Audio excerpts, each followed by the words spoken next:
this video, I'm going to explain how to use the procedures in your Turf Plus system.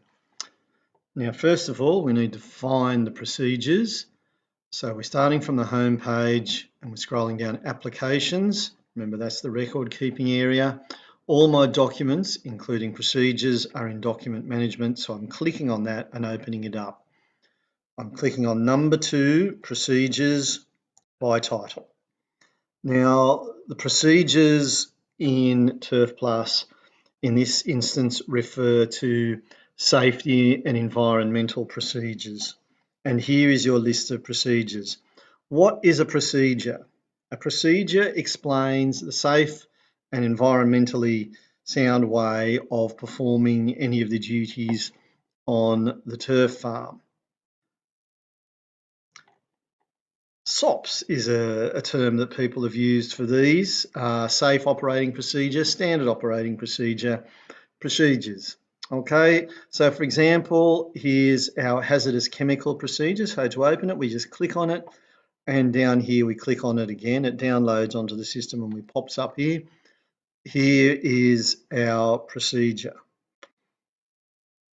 Now, how do we use the procedures? We use the procedures at least partially as a training aid, okay?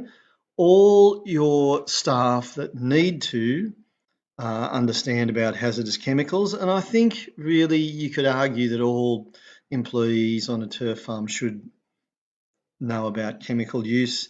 Even if they're not the ones doing the spraying, I think they should understand the hazardous chemicals procedure, because what are the steps in a chemical procedure, hazardous chemical procedures? Well, it's actually receiving the chemicals, storing them. It also includes compressed gas and using them. But I think potentially any staff member may be receiving or storing a chemical at any given time. We know that chemicals are potentially dangerous, so we need to train our staff in how to use them. And they should follow these procedures. It also explains to any person working on a turf farm how we do this. I mean, I guess we all sometimes assume we know everything about this just because we do it every day. Are you sure that you do understand it? I think, you might be surprised what you learn by reading the procedures. So everyone should train in it.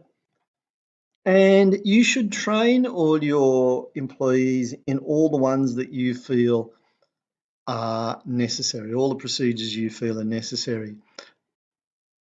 Does that mean every single procedure? You'll actually have to make that decision for yourself.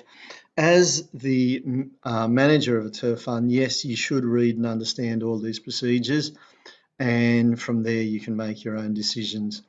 Now, once we've opened our procedures and had a look at them, what were we going to do? We're going to get our staff to train in them. So what does training mean when it comes to these procedures?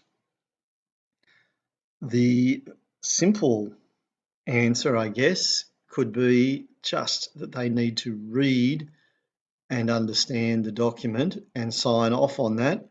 And that is considered training. Now, is that all the training that the staff need? It's not all the training the staff need. We're looking at the operation of machinery and equipment procedure here. There's going to be practical training that goes with that, but they do need to be trained in this, meaning they need to read and understand that. Okay, so let's go back to our list. Let's say we've asked all our employees to read and understand those procedures. How do we keep a record of that?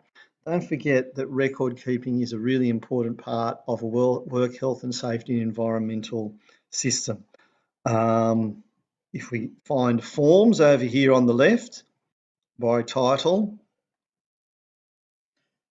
this brings up the forms, and we have the training acknowledgement form.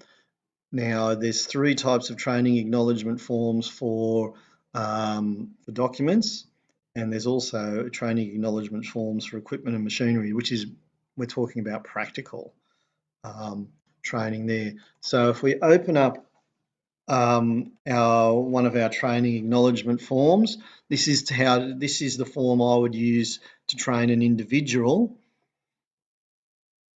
So we print off this form, okay? We write the name of the employee there, and as they train in each document, we write the name in the document of the document.